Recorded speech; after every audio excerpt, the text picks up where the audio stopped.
کو معلوم ہے کہ اس وقت شاہ محمود قریشی صاحب موجود ہیں چائنا میں، اور اہم ترین یہ دورہ ہے، اس پر ہم بات کریں گے۔ شاہ محمود قریشی صاحب ہمارے ساتھ اس وقت چائنا سے موجود ہیں۔ السلام علیکم شاہ محمود قریشی صاحب۔ جی وعلیکم السلام۔ شاہ صاحب، پہلے تو آپ موجود ہیں اس وقت چائنا میں، یہ بتائیے گا کہ یہ چائنا کا جو دورہ ہے اس کی کتنی اہمیت ہے اس موقع پر، جب انٹرنیشنلی دیکھا جا رہا ہے پاکستان کی طرف چائنا کے تعلقات کے ساتھ پاکستان کو جوڑا جا رہا ہے، اور پھر جو اس وقت عرب کنٹریز میں ہو رہا ہے، کیا کہیں گے اس پر؟ دیکھیے، اس دورے کی اہمیت سے تو کوئی انکار کر نہیں سکتا، اور چین اور پاکستان کے تعلقات میں جو وسعت ہے، جو گہرائی ہے، وہ بھی سب تسلیم کرتے ہیں۔ یہ ہمارے تعلقات نئے نہیں ہیں، پرانے ہیں، دیرینہ ہیں، اعتماد کے ہیں، اور ہم نے ایک دوسرے کا ہمیشہ سہارا رہے ہیں۔ ہم نے ایک دوسرے کے کور نیشنل انٹرسٹ پر ایک دوسرے کا ساتھ دیا۔ دنیا اس کو جانتی بھی ہے، پہچانتی بھی ہے۔ اب دیکھنا یہ ہے کہ مستقبل میں جو دنیا اور خطے کی صورتحال جنم لے رہی ہے، اس میں جو انوائرمنٹ بن رہی ہے، اس میں چین اور پاکستان کو مزید آگے کس طرح بڑھنا ہے، اس بدلتی ہوئی صورتحال کو سامنے رکھتے ہوئے آپ دیکھ رہے ہیں کہ افغانستان کی صورتحال میں ایک تبدیلی آ رہی ہے۔ وہاں انٹرا افغان ڈائلاگ کے امکانات جو ہیں وہ پہلے سے زیادہ روشن دکھائی دیتے ہیں۔ ایسی قوتیں موجود ہیں جو اس میں رخنہ اندازی ڈالنے کی کوشش کر رہی ہیں، بگاڑ پیدا کرنے کی ان کی کاوشیں آج بھی موجود ہیں۔ آپ دیکھ رہے ہیں کہ مقبوضہ جموں اور کشمیر کی صورتحال ایک سال میں کس تیزی سے بگڑی ہے، اور اس کے مزید بگڑنے کے امکانات جو ہیں موجود ہیں، اور اس کے اثرات اب صرف پاکستان اور ہندوستان تک محدود نہیں رہے۔ لداخ کے سیکٹر میں آپ نے دیکھا چین اور ہندوستان کے درمیان بھی ایک تناؤ جو ہے وہ سامنے آیا، اور وہ جاری ہے۔ وہ صورتحال آپ کے سامنے ہے۔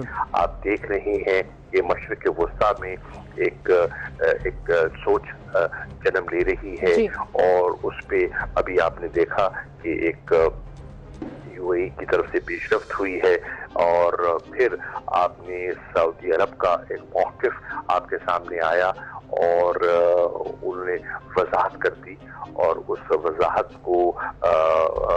وضاحت سے جو فلسطین میں ایک جسے کہتے ہیں نا ایک خوشی کی ایک لہر دوڑی ہے۔ وزیر اعظم پاکستان عمران خان صاحب نے اپنا موقف پیش کیا، اور اس سے جو فلسطینیوں کا جو رد عمل آیا ہے وہ بھی آپ کے سامنے ہے کہ پاکستان نے اپنے تاریخی موقف پر قائم رہنے کا جو فیصلہ کیا ہے۔ اور آپ دیکھ رہے ہیں کہ سعودی عرب کا جو وزن ہے وہ اس طرف آنے سے مسلم امہ میں بھی آپ دیکھیں گے کہ واضح ایک سوچ نمایاں آئندہ آنے والے دنوں میں ہوتی ہوئی آپ کو دکھائی دے گی۔ تو یہ ساری صورتحال ہے جو انٹرنیشنل فورمز ہیں، مستقبل میں وہاں کس قسم کی ہماری کوآپریشن ہونی چاہیے، صدر شی جن پنگ کا آنے والا جو دورہ ہے اس کے خط و خال کیا ہوں، اس کے لیے ہوم ورک کیا کرنا ہے، تو یہ سب چیزیں ہیں اس اسٹریٹجک ڈائلاگ میں زیر بحث آئیں گی۔ بالکل صحیح۔ شاہ جی، علاقائی سلامتی اور پاک چین دو طرفہ تعلقات کو مزید مستحکم کرنے کے لیے ڈیفینیٹلی یہ دورہ بہت زیادہ ضروری بھی تھا، خاص طور پر جب چائنا اور انڈیا کے تعلقات میں تناؤ نظر آئے تو پاکستان اور چائنا کے تعلقات کی مضبوطی جو ہے اس طرح کے دوروں سے اور زیادہ بڑھ جاتی ہے۔ ابھی آپ نے چینی صدر کے دورے کا ذکر کیا، کب تک متوقع ہے ان کا دورہ، اور آپ کے اس دورے میں کیا اس چیز کے اوپر بات ہوگی، کیا کوئی ڈیٹ ڈیسائیڈ ہو سکے گی؟ جی یقیناً بات ہوگی، اس کے خط و خال پر بات ہوگی، اس کی ہماری ایک دوسرے سے توقعات کیا ہے اس پر بات ہوگی، ہمارے اندر جو انڈرسٹینڈنگز ہیں، ہمارے جو ارینجمنٹس ہیں جن سے دونوں ملک ماضی میں مستفید ہوتے رہے ہیں، اور مستقبل میں دیکھنا یہ ہے کہ کیا وہ کافی ہیں، ناکافی ہیں۔ اگر ناکافی ہیں تو ہمیں مزید کیا فریم ورک ان پلیس کرنے ہوں گے، تو یہ سب چیزیں زیر بحث آئیں گے انشاءاللہ۔ قریشی صاحب، ایک اور چیز جس طرح سے آپ نے ذکر کیا اس دوران کے اوبیسلی عرب اسرائیل کے حوالے سے بات کی جا رہی ہے، اور یہ کہا جا رہا ہے کہ یو اے ای نے تو معاہدے کر لیے، لیکن سعودی عرب تو ابھی ایسے نہیں بات کر رہا۔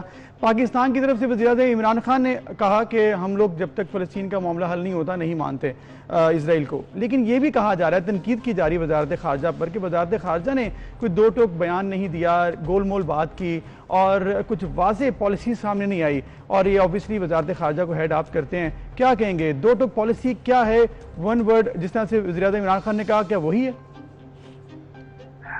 ऑब्वियसली वजीर आजम मुल्क के लीडर हैं और उनकी गाइडेंस के मुताबिक ही पॉलिसीज मुरतब की जाती हैं। पाकिस्तान का मौक़िफ़ किसी से ढका छुपा नहीं था। देखिए, लोग कई दफा चीजों को समझते नहीं है। सफारतकारी में आप फौरी नी जर्क रिएक्शंस नहीं देते, आप पूरी सिचुएशन को डिस्कस करते हैं, उसको एक सिचुएशन इवॉल्व कर रही है।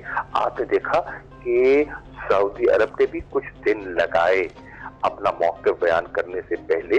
उन्होंने इंटरनल सोल सर्चिंग करनी पड़ती है, आपको अंदरूनी मशावरत करनी पड़ती है। सिर्फ बयान दागना काफी नहीं होता, उसके असरात होते हैं। सबको सामने रखकर आपको एक पॉलिसी पोजीशन लेनी पड़ती है। अल्हम्दुलिल्लाह पाकिस्तान की पोजीशन कल भी वाज़ेह थी और इमरान खान साहब के बयान से मजीद वाज़ेह हो गई है। सही। कुरैशी साहब, बिल्कुल आपकी बात ठीक है कि इमरान खान साहब के बयान के बाद ये बात मजीद वाज़ेह हो गई। एक बात आरोप ने की कश्मीर के हवाले से, आपने कहा कश्मीर में एक साल में जो हुआ वो ज़्यादा मसाइल बढ़ गए।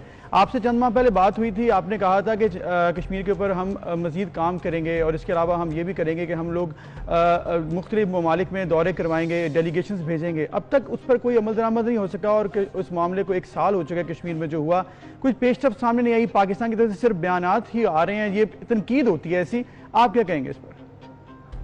अगर आप इसको सिर्फ बयानात ही समझते हैं तो फिर ये आपकी समझ में खलल है, मैं आप कहूँगा। और फिर मैं समझता हूँ कि डिप्लोमेटिक नॉर्म्स को आप पूरी तरह समझ नहीं पा रहे।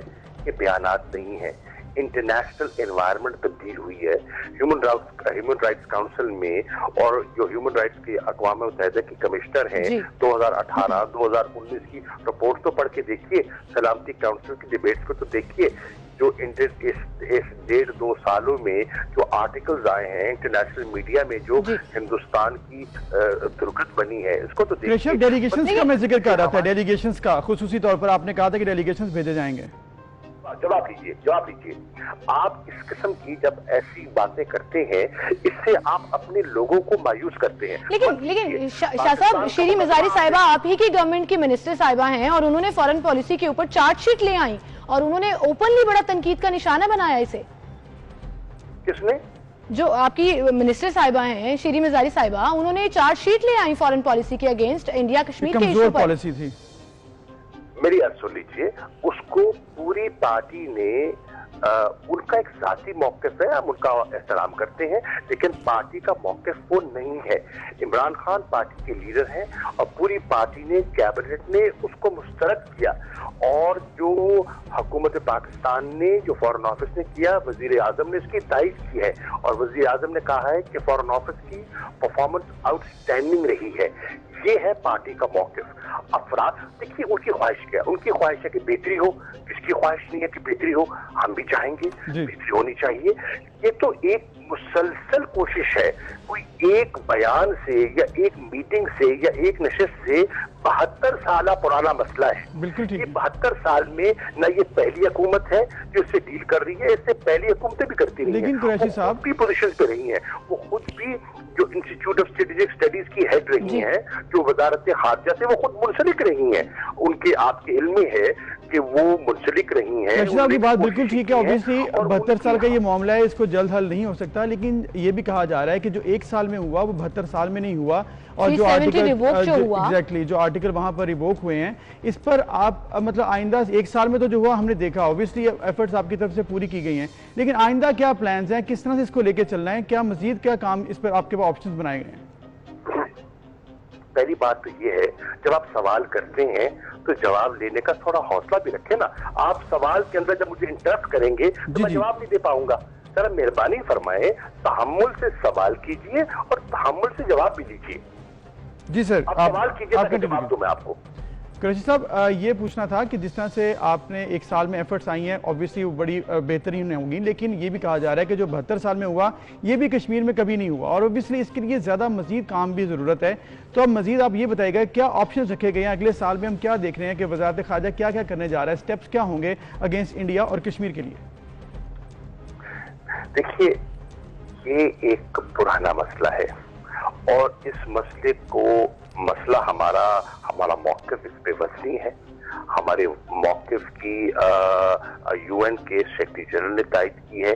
अभी प्रेसिडेंट जनरल असेंबली के आए थे इस्लामाबाद, उनका भी बड़ा वाज़ेह मौक़िफ़ था।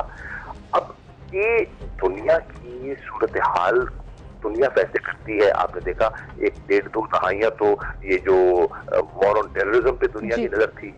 फिर आप देखिए पिछले 5-6 महीनों से तो पूरी दुनिया का फोकस जो है वो चला गया कोविड-19 की तरफ। फिर आप देख रहे हैं कि जब इमरान खान साहब ने इस मसले को पूरे तरीके से अक़वाम मुत्तहिदा की जनरल असेंबली में इसको उठाया, तो फिर आपने देखा कि बदकिस्मती से हमारे कुछ अंदरूनी मामला चल पड़े और हमारे मीडिया ने धरने को तरजीह दे दी, मौलाना के धरने को कश्मीर के मसले पर। अब हमारी मीडिया को भी सोचना चाहिए कि किस मसले की क्या अहमियत है और किस पे कितना फोकस करना चाहिए। वो कश्मीर का मसला उन्होंने खटाई में डाल दिया जो कि नहीं डालना चाहिए था और उस पर फोकस कर दिया। ये देखिए एक कंसर्टेड एफर्ट है। वजारत खारजा अकेले इस मकसद को बयान नहीं कर सकती, एक पूरी नेशन, पूरी कौम की मुश्तरका कोशिश होगी। जिस तरह आपने देखा कि 5 अगस्त को 2020 में पूरी कौम ने मिलकर एक हिकमत अमली के तहत इसको उजागर किया। आपने देखा नया पॉलिटिकल मैप सामने आया, आपने देखा कि घर घर गली गली लोगों ने रैली पे शमूलियत इख्तियार की और बड़ा एक वाज़ेह पैगाम दिया हिंदुस्तान को कि जो उनके इक़दामात हैं कश्मीरी दोनों तरफ और पाकिस्तानी कौम को मुस्तरद करती है और किसी गलतफहमी का शिकार वो न रहे। तो इस किस्म की एक जॉइंट एफर्ट आएगा और हमारे अपने मुल्क भर नहीं बरसेंगे और उनकी तवज्जो और तोपों का रुख हिंदुस्तान की तरफ होगा, तो उससे कश्मीर के और कश्मीरियों की हौसला अफजाई होगी। इस वक्त हमने उनको हौसला देना है, उनकी हिम्मत बांधनी है, उनको मायूस मत कीजिए। जी जी बिल्कुल सही कह रहे हैं आप शाहजी, क्योंकि मुल्की सालमियत की जब भी बात आती है शाह महमूद कुरैशी साहब, ऑपोजिशन हो, गवर्नमेंट हो, आम आदमी हो, सबको एक पेज पर होना होगा, तभी हम कश्मीरियों के लिए अपनी आवाज बुलंद कर सकेंगे। बहुत शुक्रिया शाह महमूद कुरैशी साहब, आप हमारे साथ मौजूद थे। अभी एक ब्रेक।